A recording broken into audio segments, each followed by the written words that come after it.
Training camp is underway in Charlotte for the Hornets, and we've invited back our old friend, our old family member, Nata Edwards is on the show, and we're going to be talking about training camp, but we're also going to be talking about our biggest takeaways from a media day full of delicious quotes. That's all ahead, yum yum, on the Locked On Hornets podcast. You are Locked On Hornets, your daily Charlotte Hornets podcast, part of the Locked On Podcast Network, your team every day. In a minute, cuz we live.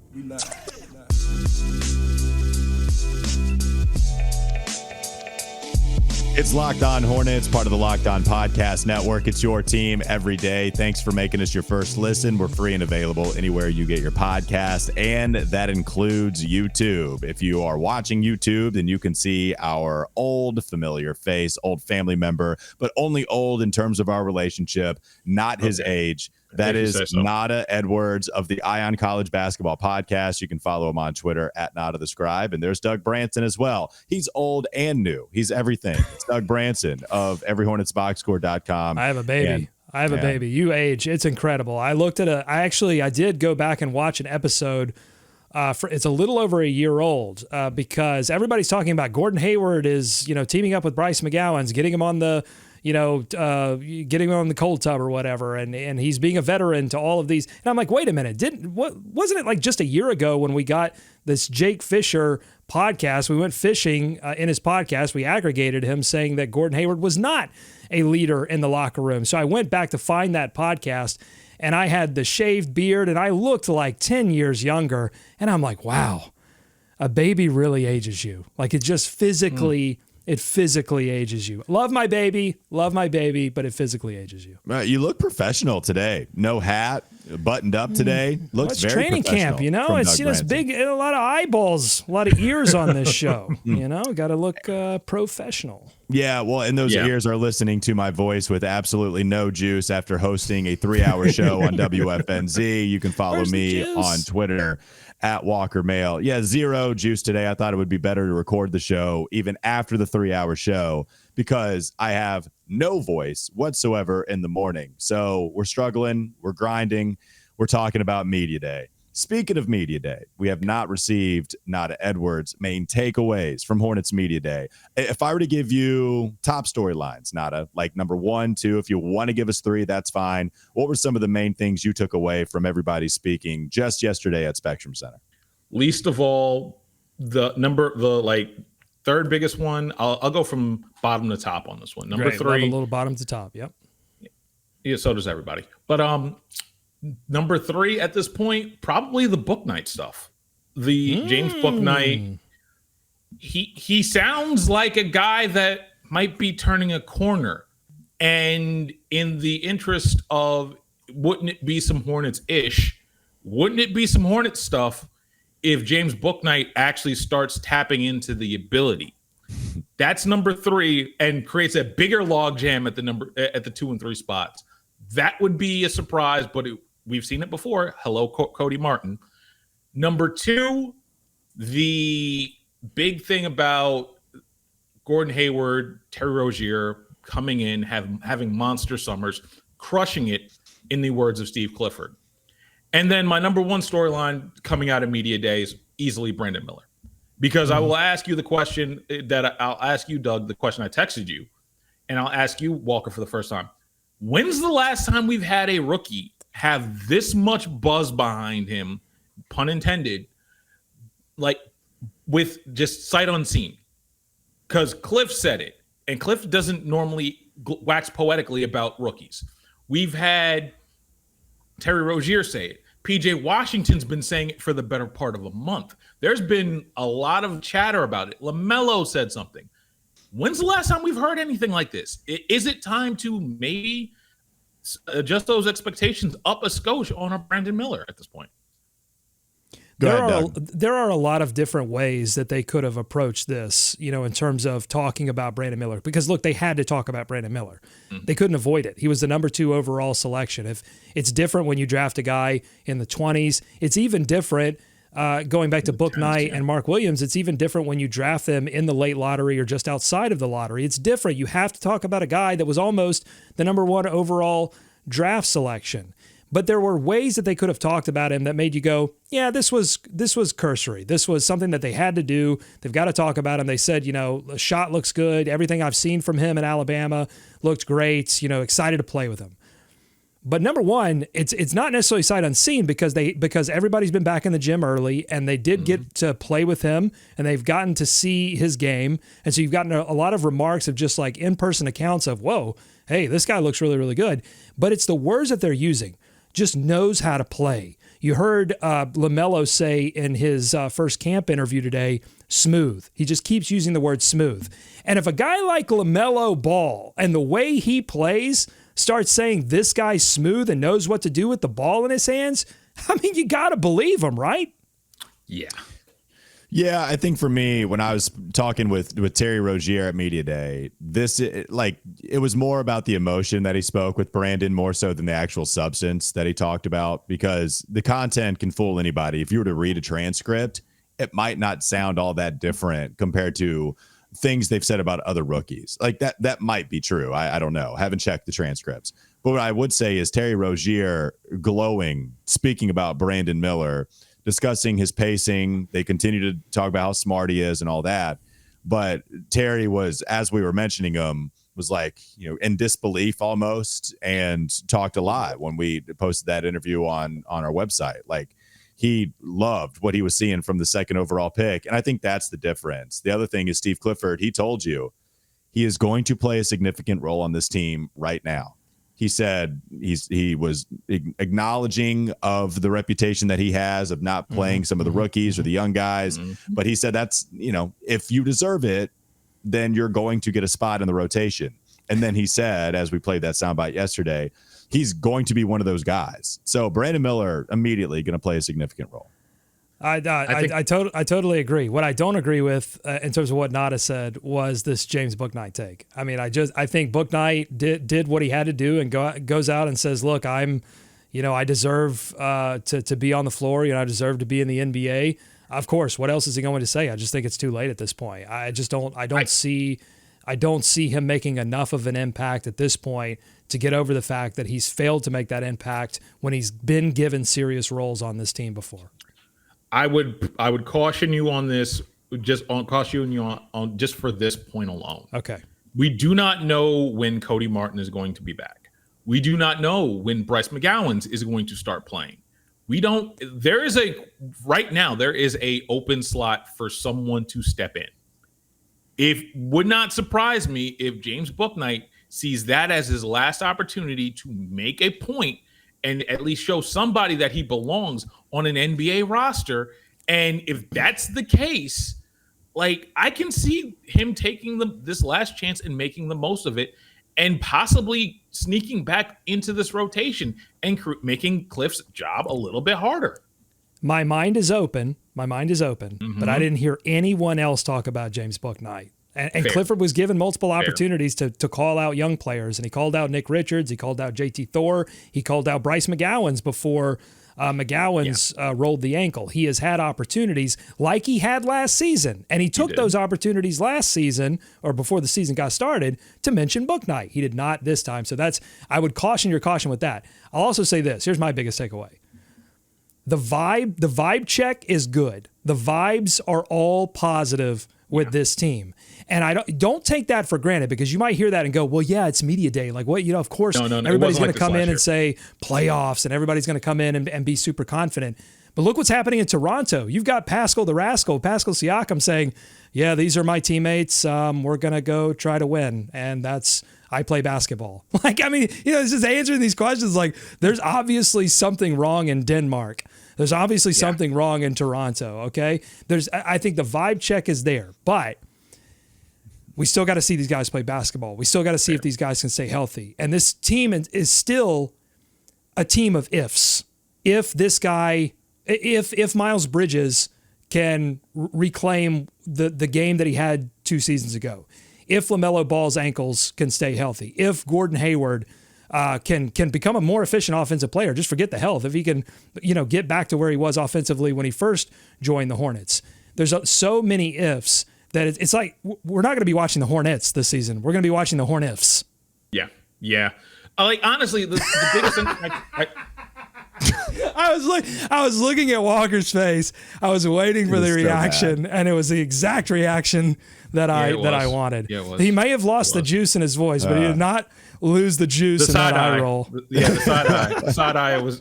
Hey, listen, I just want you to know. I practiced that in the mirror so that I didn't say the Hornies. The Hornets. I had to really make sure because I didn't want to say the Hornies. No, I'm glad you avoided saying that on this podcast. Nice job. Let's move on. Let's talk a little bit more about the Charlotte Hornets and the Hornets and the off seasons coming up next on the Locked On Hornets podcast. Don't go to sleep on the Hornets just yet. We've talked a lot about the young players so far, but a lot of conversation at Media Day was about some veterans, including Gordon Hayward, Terry Rozier. They were back early. Does any of that really even matter? That's ahead on the Locked On Hornets podcast, but not before we tell you about our good friends at Ibotta. It's football season, FYI. I know the Panthers are 0-4, but it's still football season. So that means pizza. That means wings, maybe a little buffalo chicken dip. Are you a tortilla chip in the dip, or are you a celery stick in the buffalo chicken dip? Real quick poll. Walker, you first. I'm not lame, so it's tortilla chips. But you get the fresh crunch. Nata? Tortilla chip, absolutely. You guys are crazy. Whatever you prefer at your tailgate, go all out and get cash back on every purchase with Ibotta. Ibotta gives you cash back on hundreds of grocery items, from produce, like a good celery stick or a carrot that you can dip into that savory dip. You get the savory and the crunch and the fresh. Anyway, produce to personal care to pantry goods, so you can make sure you're beating inflation no matter what you're purchasing. Either link your loyalty account or upload your receipt after you shop, and you get your cash back. It's that easy. The average Ibotta user earns $100 per year. That could cover the cost of an entire shopping trip. Or you could use your cash back to buy that flight that you've been eyeing, that game you're dying to go to, or the fancy dinner you've been craving. Other apps give you points that don't amount to much. With Ibotta, you get real cash back that you can cash out to your bank account, PayPal, or gift cards. Download the Ibotta app now and use code LOCKED, LOCKED, to start earning real cash back. Just go to the App Store or Google Play Store and download the free Ibotta app and use code LOCKED. That's IBOTTA in the Google Play or App Store and use code LOCKED. More Locked On Hornets ahead. So when you guys were talking about James Bouknight, Doug, you mentioned how nobody else talked about him, at least at Hornets Media Day. And something I remember Steve Clifford mentioning specifically to James Bouknight was about how important these summers and these off seasons were. James Bouknight needed to have a good off season. No doubt about it. Needed to have one last off season, needed to have one this off season. When I asked him what younger players stood out as having the best summers, he said Nick Richards comes to mind. Mm-hmm. He said JT Thor was second on that list. More Thor. He said Bryce McGowan's third. And then he said, but to be honest with you, not only this, and I gave the caveat of speaking just about the young guys, mm-hmm. but he wanted to flip it. He wanted to talk about how Gordon Hayward and Terry Rozier were the guys that really come to mind with having the best off seasons. Mm-hmm. Nata, we'll start with you. What do you make of Steve Clifford discussing Terry Rozier coming back to Charlotte a month earlier than he usually does after spending his off seasons in Miami? Gordon Hayward not spending time on the rehab table. Now he's actually healthy, ready to go. Seems like a pretty big deal for the vets. That is a very big deal, especially considering it kind of feels like 2 years ago with the whole Miami trip that everybody went on before they went 43 and 39. A lot of this feels very, very similar, except everybody came here. It wasn't, oh, we're going to fly everybody out. The coaches will have a little bit of something. MJ comes through. No, this feels a lot different. This feels a lot more, dare I say, adultish, mature. Like there's a maturity to this. And it also tells me that there's a lot of these guys, like anyone expecting a lot of, again, no Gordon Hayward or this team to move on and transition away from Terry Rozier, Gordon Hayward, you might be waiting another year. You might be waiting another 2 years. Like at this point, it feels like whatever they're planning on doing, those two are going to have a lot of fingers in the pie when it comes to getting this team to basically be essentially what Clifford called the most talented team he's ever coached. I like that you went hands in the pie to fingers in the pie. You brought it back a little bit. You went hard at first, and then you said not the whole hand in the pie, just the fingers in the pie. Just the finger. Yeah. And I also love the idea that, yes, this is adulting. This is more mature, because nothing says adulting like going from South Beach to South Boulevard, right? I mean, it's a big difference. It's a big culture difference. I think it's very interesting that everybody came back. Nearly everyone came back early. I think it does mean something, especially when you're a team that is desperate to achieve something. Like I think a lot of these guys are. I think there is a legitimate desperation for these players to do something while they're still in a Charlotte Hornets uniform. Yeah. Because they've spent a lot of time here. Like Terry has spent a lot of time, blood, sweat, tears, minutes. So has Gordon Hayward. They spent some time here, and it would be nice to have something to show for it, because I don't know how long, and I'm sure they have this thought in their head too. I don't know how long Terry and Gordon are for this run here in Charlotte. This might be their last rodeo, and they have pride. They do take pride in what they're able to accomplish, and I'm sure they've been disappointed with the results. Rozier talked about, hey, I got career highs in points and assists, but whatever. It was like, my worst year in terms of the results, wins and losses. I think it does mean something. I think it's interesting that Clifford is pumping up these two guys in particular, because he could have stayed with the young guys in terms of his praise. He could have pivoted back to Brandon Miller. He could have focused on LaMelo Ball, the guy that just signed a max contract. I don't take him focusing on Rozier and Hayward as a diss to LaMelo Ball. I take it as him saying, if we're going to have the success that we want to have this year, it's going to be players like Gordon Hayward that's on, a contract year, essentially battling for his last contract, or could be his last contract. Yeah. And Terry Rozier, who's been here a while. We need those guys. They need to be motivated, because LaMelo has all the motivation he needs. After only playing 36 games last season, he's got all the motivation he needs. Brandon Miller, same thing. He's a rookie, and he wants to prove that he was the right decision at number 2 overall. No motivation necessary. Terry Rozier and Gordon Hayward, I'm saying give them all the gas they need, baby. Let's go. You ask if it means something. I think it does, specifically for Terry, who does come back a month earlier from Miami than he usually does. And I think it speaks to what he told us just flat out at Media Day, that it's the most excited he's ever been to put on a Hornets jersey. That's what his expectations are. And when you're talking about him preparing, making sure that this moment of excitement doesn't go to waste, I think that means a lot coming from Terry. That he didn't use this phrasing, but he spoke about it like it's almost another wake-up call for him. We've criticized Terry Rozier about speaking about the lack of defense and not actually playing better defense out there on the court. But these young guys still look up to Terry. I mean, there still is this sense of leadership, and it feels like that means a lot. Speaking of which, I do think you are talking about a transition in leadership, because I asked Terry, is there this unspoken move to LaMelo Ball now that he got over 200 M's, as Rick Ross and Drake might say? And he said, yeah. He's like, yeah, there definitely is. No doubt about it. When the organization invests in you over $200 million, we all know what it is, okay? LaMelo is the same guy, but we all know what it is as far as who they invested in and who is now taking on what is an unspoken leadership role that is enhanced because of that contract. And I'm glad Terry was that honest. And honestly, I think he's refreshed by it. He's excited about it. He should be excited about it, because that means it's less focus on him and more focus on the guy it actually should be on. But honestly, a lot of this, and I don't know about y'all, but a lot of this feels like no matter what happens, this team is probably not going to be the same team, same roster. That, like, a lot of this feels not necessarily like series finale-ish, but very much we are changing up the entire cast of characters after this season. Are you dancing us right now? Is there going to be a documentary, The Last Dance, with this particular group? No, that would be like The Last Polka or The Last Two-Step. It's something pathetic. But polka. But either way, like, I do feel like this feels like there's a lot of change coming, and I think everybody in the building knows that. It's more of the last prance. It's not really the last dance. I would last chance really is what it is. Yes. Well, it's a last chance for Steve Clifford for sure. I mean, there's no doubt about it. If this team underperforms, not only Clifford, and Scott Fowler wrote about this in The Observer. It's the rare time that I agree with Scott Fowler and something that he writes in The Observer. But you actually about the Hornets, I'm sorry about the Hornets. But I agree. Like if they underperform, and especially I think if they underperform early, then it might be curtains for one of those guys before the season ends.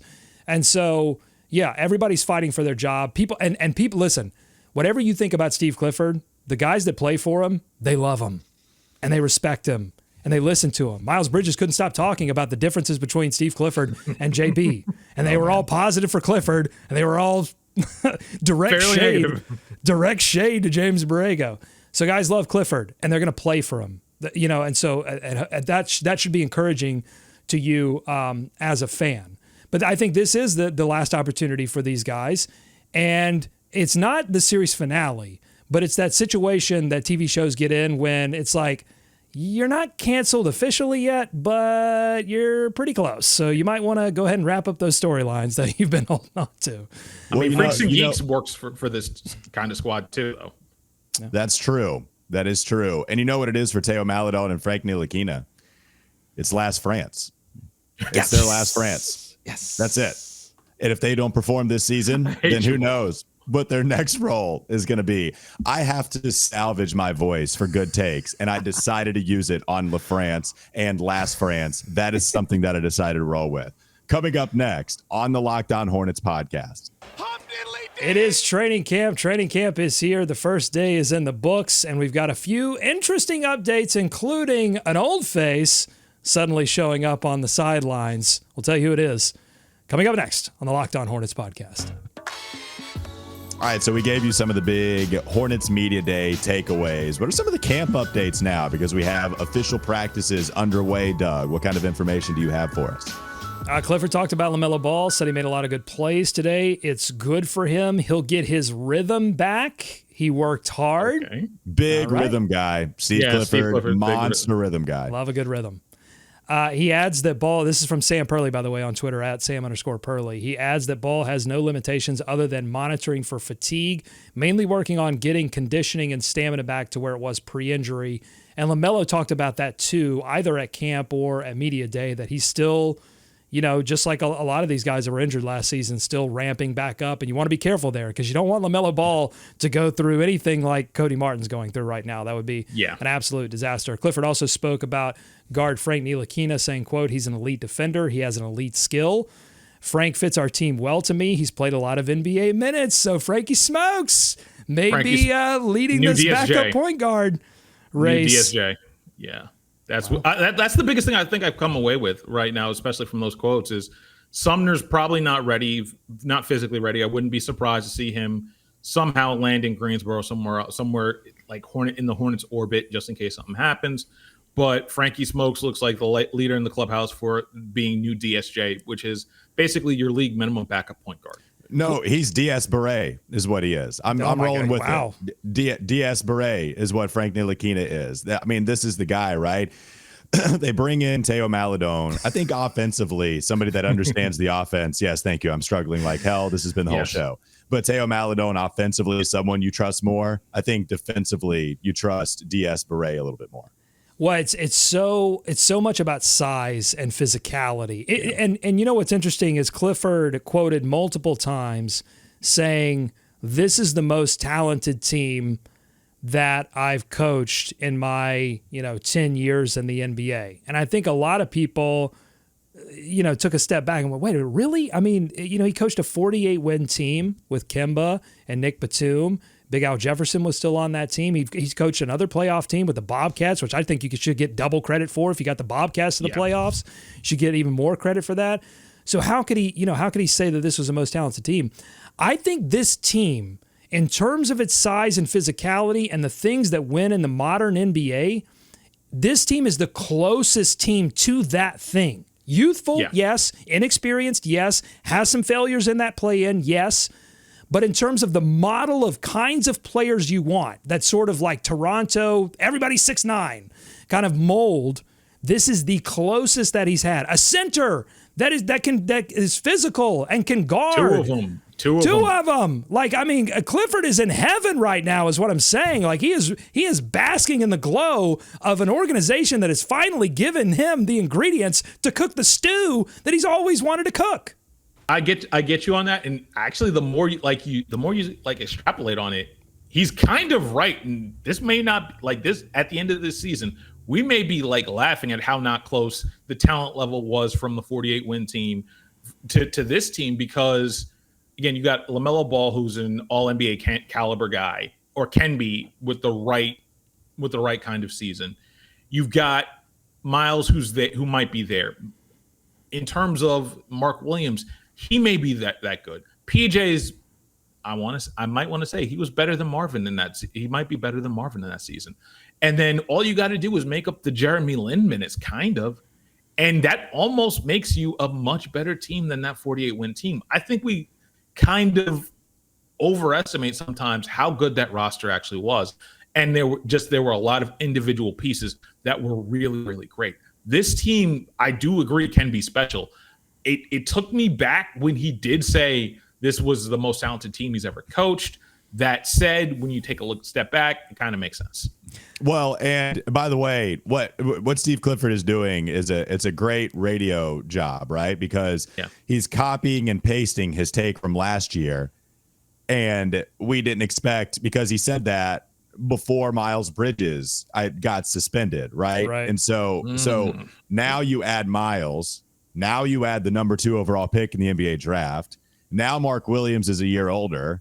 And the only guys you lose are DSJ and Kelly Oubre, both very close, if not on the vet minimum. So Steve Clifford really is just going to the attic, bringing out that take that has a little dust on it from last year. And he's saying, this is the most talented team that I've ever coached in my 10th year. Now he just has to alter it. Erase 9, put 10, most talented team I've ever had in my 10 years coaching. Yeah, let's roll with it. Media day. Boom. That's what he's doing. Well, Walker, you better watch it, buddy. You better find wherever that juice is that isn't behind your voice. You better get it soon, because he's got the radio staples down. He's coming for your job, buddy. Exactly. You better watch it. And I think anybody could have my job right now and easily beat me. I'll take it. The way I sound. I'll take it. But can we just stay here? I don't want to start the regular season. I want to stay here in the glow of everybody's talking playoffs. Everybody's getting bigger. Everybody's stronger. Everybody's feeling good. We're getting back into the rhythm. I love everything is positive right now. Like I said, the vibe check is there and it's passed. And I just want to stay here. I don't want to get in the preseason and have somebody stick their foot out and break somebody's ankle again. That's fair. But Doug, at the same point, say what you want to say about this media day. There was a lot more sunshine and rainbows this year than there ever was last year. Big time. This last year, you could tell from the vibes, even though some of us were trying to deny that these vibes weren't there. This is a much more optimistic team, and the messaging behind this and just the feelings behind this team are a lot better than they ever were at any point last year, which should tell you how much more competitive this team should be regardless. So I'm okay with bringing on the regular season. I am here to enjoy this ride. I think it'll be a much better ride than it was last year. And Patrick Ewing's back. That's the big reveal. That's the name. That's the play. That's the coach that apparently is a coaching consultant, has been rehired by Steve Clifford. Of course, Patrick Ewing was the associate head coach for this franchise under Steve Clifford, and then went on to Georgetown and had some great sound bites asking people why they take that shot. So I hope he's on shot patrol. I just hope he's just walking around the practice facility, and anytime somebody takes a bozo shot, he calls them out. But Patrick Ewing's back. Clifford's got him. And look, if Clifford survives this thing, I mean, I would not be surprised if coaching consultant suddenly becomes just regular old coach again. Not for a while. No, that one I actually have experience in. I have knowledge on. That Georgetown contract goes for a while, guys. Oh, I see. So that the consultant there is doing a lot of work. That's doing some contractual. Yes. I love that, a little wiggling. I'm always down for a little wiggling. Yeah, that's good contract wigglage right there. Just somebody make sure they're telling Pat Ewing that it's okay for Nick Richards and Mark Williams to shoot threes. Just don't get in their face and say, don't shoot that shot. Have you ever shot that shot? They're going to be doing it a little bit more. So just don't yell at the centers. Last thing, Doug. Well, in all seriousness, no, I mean, Patrick Ewing, I think, can give both Mark Williams and Nick Richards some solid pointers, because you certainly don't want Mark Williams and Nick Richards exclusively operating in the post. You do want to see them expanding their offensive games. But especially Mark Williams, I've seen so many good instincts down there. I've seen such good decision-making when he gets the ball in his hands. The question is, as he gets bigger, as he starts to be able to stay down there without getting moved, can he add a few extra moves to his game where he can be a little bit more efficient down there and turn, 10 to 12 points a game to 14 to 16 points a game? I mean, that would be huge. And if Patrick Ewing can be a part of that, that's only going to benefit this team. Absolutely. All right, Doug, can you just hit us with the outro? My voice is so done. Can you just help me out, buddy, and just take one for the team? All the juice is gone. Where's the juice? Thanks for making Locked On Hornets your first listen today. Now make your second listen Locked On NBA. They've got all the top news across the NBA, across all of the NBA media days. So find out what Dame's been talking about in Milwaukee. More on that weird Pascal Siakam situation in Toronto. It's all on the Locked On NBA podcast, wherever you get podcasts, including on YouTube. Thanks so much, Nata, for joining us once again. We always appreciate your insight. You're very welcome. I kind of invited myself on this one, so thank you for letting me in. Anytime, my friend. All right, thanks so much for listening. We will be back tomorrow with more. Nick Carboni going to be on the show this week as well. We'll get his takes on Media Day. He did an exclusive one-on-one with Brandon Miller, so we'll find out what he found out. Thanks so much for listening. For Nata and Walker, go Hornets, go America. Let's swarm. Charlotte!